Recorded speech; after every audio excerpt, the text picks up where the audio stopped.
राशिद भाई, मैं आपसे भी इस पे आपका पॉइंट ऑफ व्यू लेना चाहूँगा। मैं Urwa Zubair, I go out into the industry. मैं ज़रा निकला अपना यूनिवर्सिटी से ग्रेजुएट होके मैंने बिज़नेस में ग्रेजुएशन की, मैंने मार्केटिंग में मेजर्स किया।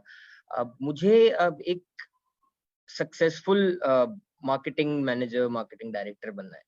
ठीक है। मेरे सामने मिसालें हैं अलग-अलग, मेरे सामने बिज़नेसमैन की मिसालें हैं, मैंने उनको देखा, मैंने स्टडी किया।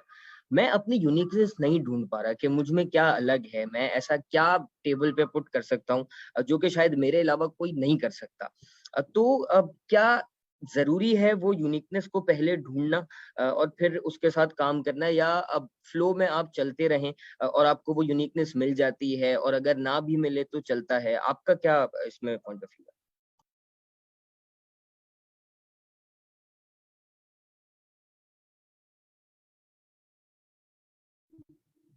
जी उर्वा, मैं उमैर भाई की और फवाद भाई की बातें सुन रहा था। कुछ उसको भी मैं फर्दर आगे जाके इंक्लूड करूंगा उन चीज़ों को।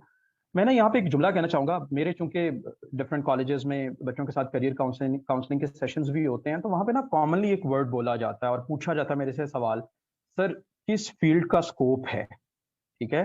सो मेरे पॉइंट ऑफ व्यू से स्कोप किसी फील्ड का नहीं होता, स्कोप बंदे का होता है। ठीक है ना? अच्छा, अब देखें ना, एक ही क्लास, एक ही सिलेबस, एक ही टीचर, एक ही स्कूल, एनवायरनमेंट सब सेम है। लेकिन उसी क्लास में से अगर फॉर एग्जांपल सारी क्लास ही डॉक्टर बन जाती है, तो सारे एक जैसे डॉक्टर नहीं है। मतलब जिसने जितना अच्छा समझा, जितना अच्छा उसको परफॉर्म किया, वो उतना अच्छा डॉक्टर बन गया। ठीक है। सो इट मीन्स के फील्ड का स्कोप नहीं है, स्कोप है बंदे का। ठीक है। सो जैसे उमैर भाई ने बात की कि हर बंदे की जो जर्नी है वो सेम नहीं होती। क्यों? उसके पर्सनल एट्रीब्यूट्स नहीं सेम, उसकी क्वालिटीज नहीं सेम। ठीक है।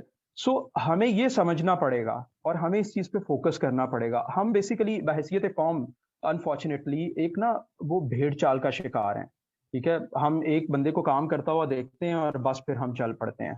ठीक है। मैं मिसाल देता हूँ अपनी कम्युनिटी की। ट्रेनर्स बनना शुरू हुए तो बस फिर लाइन लग गई। ठीक है। किसी ने ये नहीं सोचा कि यार अगर उमैर जालिया वाला कहीं पहुंचा है तो यार उस बंदे ने स्ट्रगल कितनी की होगी। आज देखे ना, उमैर भाई ने कितनी मजे की अपनी स्टोरी में ये चीज बताई है। यार मैं आज किसी ऑर्गेनाइजेशन के साथ नहीं हूं, लेकिन मैं अकेला काम कर रहा हूँ। ये एक छोटा सा वर्ड है सुनने में, लेकिन अकेले काम करने को अगर हम रिफ्रेश करें तो उसका मतलब ये बनता है कि आज उमैर जालिया वाला अकेला खुद ही एक ऑर्गेनाइजेशन है। ठीक है। सो ये एक बहुत बड़ी बात है। और ये कब आती है? जब आप अपनी लाइफ में उस खिड़की को ऑन रखते हो कि यार मुझे अगर कुछ मिल रहा है सीखने को तो मुझे वो सीखना है। ठीक है। मुझे उसको अडॉप्ट करना है। देन मैं कहीं आगे पहुंचूंगा। आप स्टेप बाय स्टेप आगे जाते जाते हो। आपकी जो पर्सनालिटी है, आपकी जात जो है, वो रिफाइन होती जाती है। ठीक है। और अल्टीमेटली आप किसी मंजिल पे पहुंच जाते हो। अब जरा आपके सवाल को मैं प्रॉपरली जरा यहाँ पे आंसर कर दूं। आपने पूछा कि जी क्या तलाश करके चलना चाहिए या बस चलते रहना चाहिए? ठीक है। तो देखें, मेरा इसमें पॉइंट ऑफ व्यू ये है कि सफर शुरू करने से पहले ना कहीं अपने दिमाग में ये जरूर होना चाहिए कि यार मुझे फलां जगह पहुंचना है। ठीक है। अपने माइंड में ना कहीं वो क्वेश्चन मार्क जरूर होना चाहिए, यार ये सफर मैं क्यों कर रहा हूं? ठीक है ना? What is the purpose behind this? ठीक है।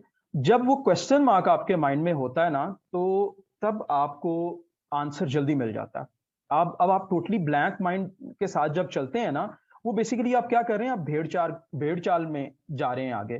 तो आपको फिर बड़े सारे सवालों के जवाब, बड़ी सारी चीजें कुदरत आपको सिखाना चाह रही होती है, लेकिन आपके माइंड में चूंकि उन चीजों से रिलेटेड क्वेश्चन मार्क ही नहीं है, अंदर वो अर्ज ही नहीं है, अंदर वो प्यास ही नहीं है, अंदर उनसे रिलेटेड जानने के लिए कोई बात है ही नहीं, तो आप उनको कैसे गेट करोगे? आप उसको एक रूटीन की चीज समझ के पीछे छोड़ते चले जाते हो। और 10 15 20 साल के बाद आप कहते हो यार वो मेरा क्लास फेलो वो फलाना, आज देखो वो कहाँ पहुंच गया है और मैं कहाँ पे हूँ।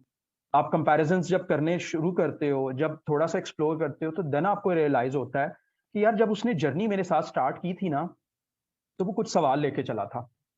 ठीक है। कुदरत उसको जवाब देती गई। वो जवाब हासिल करने के बाद कुदरत से नए सवाल करता गया। कुदरत उसको मजीद जवाब देती गई। दूसरी तरफ आप कहाँ पे हैं? आपने कुदरत से सवाल किया ही नहीं।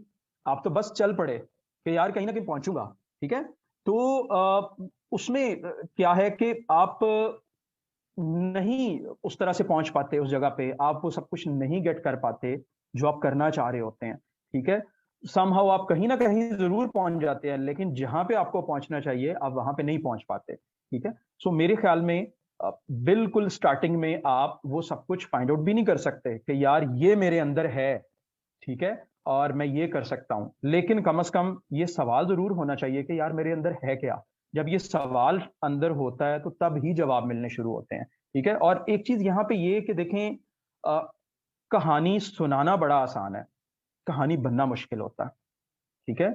और कहानी बनने के लिए आपको अपने साथ बहुत सारे क्वेश्चंस, बहुत सारी अंदर की अर्जेस, बहुत सारी सचेस अपने साथ कैरी करनी पड़ती हैं, तभी आपको जवाब मिलते हैं और आप उन जवाबों को अपनी कहानी का हिस्सा बनाते जाते हैं। सो ये मेरी तरफ से है एक आंसर इसका।